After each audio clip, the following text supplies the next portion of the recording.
This is Rising Comics. I'm Mike Gerlich. I'm Peter Sanzone. And we produce Swords of the Round Table and Beyond Bounds. I'm a writist. I'm a writer-artist. Sorry. And I'm a writer, editor, and letterer. These are the books we produce. We've printed all of our books so far with Comics Wellspring, including variant cover for issue 1 of Swords and exclusive online variant cover for issue 2. Comes with this nifty cover, keeps me from keeping it dirty. And currently I'm working on issue 3, which here's the cover for.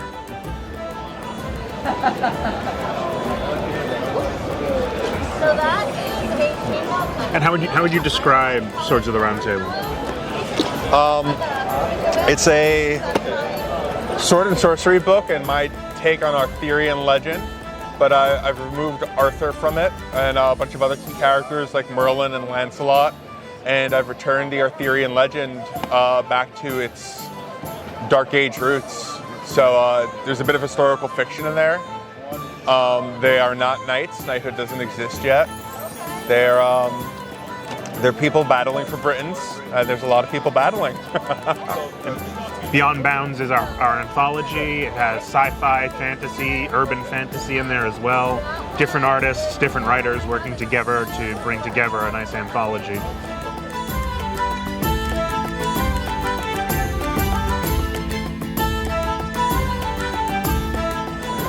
Honestly, like seeing my name printed on the page on the front cover, getting to actually hold something in my hands that we worked together, put together, and just seeing it right there, like I'd seen in every comic book shop I'd ever gone into, it just kind of really was like, wow, this is real now.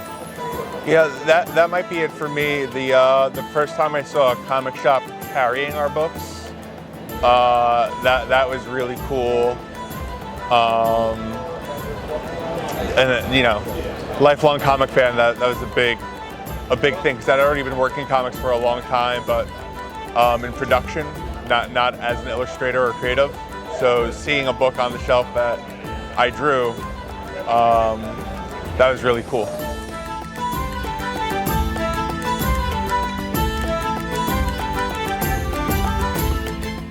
I appreciate that indie comics are able to branch out into the realms that most people aren't hitting as often in the sort of mainstream comic bend. We don't have a lot of sword and sorcery.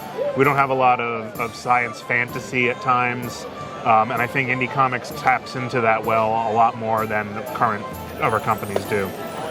I don't want to elevate myself by putting someone else down, but my comics journey did begin with one of the big 2 companies working in production. And I find the big 2 companies to kind of almost, a lot of their stuff is creatively bankrupt. And it's just the way it is now, and I understand. They're big machines, they need to make money differently, and they're good at that. And I think the art of comic making is not their primary focus. And that's why I like indie comics, because I very much love how a comic is made. And I like the idea of a comic being made for the sake of a story, as for the sake of sale. Like, you know, I'm out to make money, don't get me wrong. Please buy my books. But, yeah, I am trying to tell a story. And I'm trying to be the best artist I can as I'm doing it.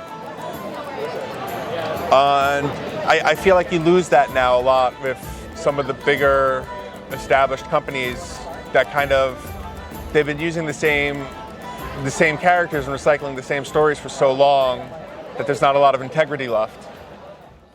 Bring